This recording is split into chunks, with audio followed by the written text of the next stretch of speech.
ছাত্র জনতার চরম আত্মত্যাগের বিনিময়ে দুর্নীতিবাজ, স্বৈরাচারী, টাকা পাচার, টাকা লুণ্ঠনকারী এবং গণহত্যাকারী ফ্যাসিস্ট আওয়ামী লীগ সরকারের বিদায় হয়েছে। এই অসীম আত্মত্যাগকে আমরা ব্যর্থ হতে দিতে পারি না।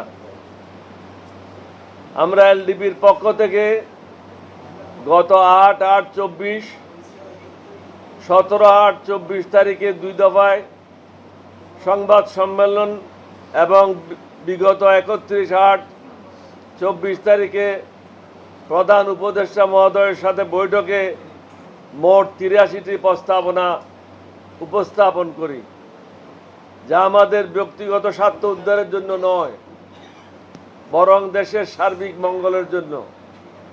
তবে দুঃখজনক হলেও সত্য যে সংস্কার বাস্তবায়নের গতি খুবই হতাশাব্যঞ্জক। অভ্যুত্থান পরবর্তী দেশের সমস্ত কর্মকাণ্ডগুলি স্বচ্ছতা এবং সততার সাথে দ্রুত গতিতে বাস্তবায়ন না হলে সমস্যা আরও বৃদ্ধি পাবে। অনেকগুলি নিয়োগ নিয়ে ইতিমধ্যে বিতর্কের সৃষ্টি হয়েছে। আবেগ ও হুজুকের মাথায় লোক দেখানো কাজ করলে হবে না। গুরুত্বপূর্ণ জায়গাগুলিতে অধিকতর সতর্কতার সাথে মনোনয়ন বা নিয়োগ নিশ্চিত করতে হবে।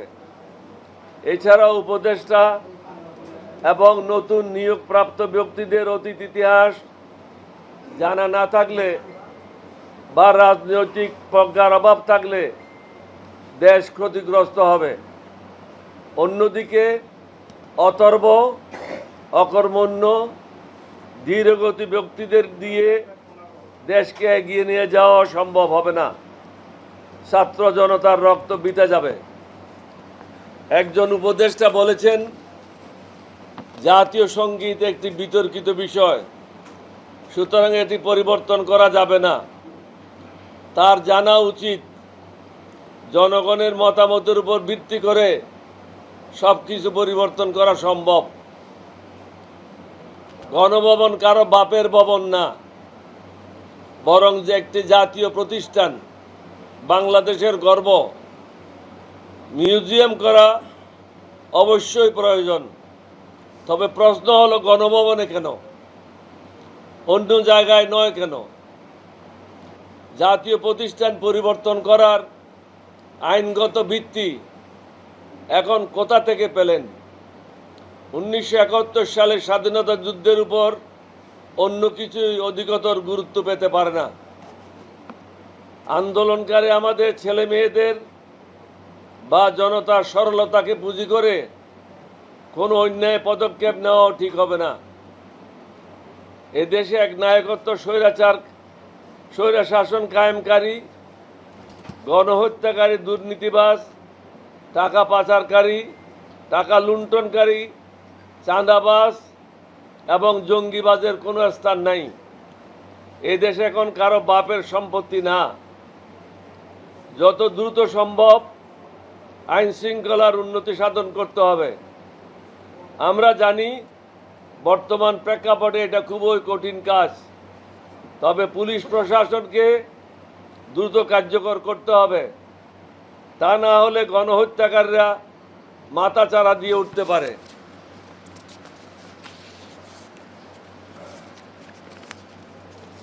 আমাদের সামনে অনেকগুলি চ্যালেঞ্জ, সমস্যার অন্ত নাই। এই চ্যালেঞ্জগুলি দৃঢ়তার সাথে মোকাবেলা করে জনগণকে স্বস্তি দিতে হবে। তা না হলে আমাদেরকে আরও কঠিন মূল্য দিতে হতে পারে। নিত্যপণ্যের মূল্য সাধারণ মানুষের ক্রয় ক্ষমতার মধ্যে নিয়ে আসতে হবে।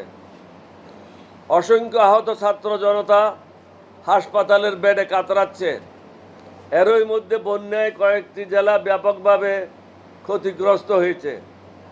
এছাড়াও বারবার মাটির দেশ হিসেবে আমরা উজনের দেশের বৈরিতার শিকার হচ্ছি। শেখ হাসিনার এজেন্ডা বাস্তবায়নকারী ও লোটা বহনকারী অনেক ব্যক্তি এখনো প্রশাসনে গাপটি মেরে বসে আছে। তাদের ব্যাপারে জরুরি ভিত্তিতে সিদ্ধান্ত নিতে হবে। 1 মাস অতিক্রম হয়েছে, এখনো পর্যন্ত এই সরকারের নড়াচড়া নাই।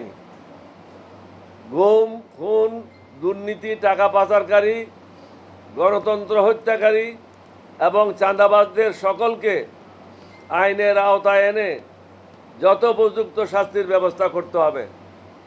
চাঁদা ব্যাপক হারে সমগ্র বাংলাদেশে বিস্তার লাভ করেছে। সরকার নীরব দর্শকের ভূমিকা পালন করছে। প্রশাসনের মধ্যে দুর্নীতিবাজ, টাকা পাচারকারীদেরকে চাকরি থেকে বরখাস্ত করা এবং তাদের বিরুদ্ধে দুর্নীতির তদন্ত করা খুবই জরুরি। সর্বোপরি দুর্নীতিবাজ একজন ব্যক্তি এখনো পর্যন্ত দেশের 1 নম্বর আসনে বসে আছে। এটার কোনো যুক্তিসঙ্গত কারণ নেই। সংবিধানের দোহাই দিয়ে যারা তাকে এই আসনে বসায় রেখেছে তারা পক্ষান্তরে ছাত্র জনতার আত্মত্যাগের সঠিক মূল্যায়ন করছে না। শেখ হাসিনা সরকার অবৈধ ক্ষমতা কুক্ষিগত করার স্বার্থে দেশকে ভারতের কাছে নতজানু করে ফেলেছে। আমরা ইচ্ছা করলেও প্রতিবেশী বদলাতে পারবো না। সুতরাং উভয় দেশের সম্পর্কের স্বার্থে অনতিবিলম্বে সীমান্ত হত্যা বন্ধ করতে হবে। আমাদেরকে আত্মসম্মান ও মর্যাদা নিয়ে প্রতিবেশীদের সাথে আলোচনার মাধ্যমে যৌথ নদীগুলির পানির ন্যায্য হিস্সা নিশ্চিত করতে হবে। এছাড়াও ভারত মনে করে তারা আমাদেরকে 3 দিক থেকে ঘিরে রেখেছে। তাদেরকে আমরা স্মরণ করিয়ে দিতে চাই, আমরাই বরং তাদেরকে 3 দিক থেকে ঘিরে রেখেছি। তারা আমাদেরকে ঘিরে রাখে নাই, আমরা তাদের 3 দিকে ঘিরে রেখেছি। বাংলাদেশে জাতি ধর্ম নির্বিশেষে আমাদের মধ্যে কোনো ভেদাভেদ নাই। ভারত থেকে কিছু ইউটিউবার মিথ্যা প্রচারণা চালায়ে মানুষকে বিভ্রান্ত করতেছে প্রতিনিয়ত। এখানে মেজরিটি বা মাইনরিটি বলতে কিছুই নাই। সকলে বাংলাদেশের নাগরিক এবং সকলের সমান অধিকার। আমাদেরকে ঐক্যবদ্ধভাবে এগিয়ে যেতে হবে। আমাদেরকে সততা, ন্যায় এবং নিষ্ঠার সাথে প্রত্যেককে নিজ নিজ দায়িত্ব পালন করতে হবে। আল্লাহর উপর ভরসা করতে হবে, ঈমান মজবুত করতে হবে।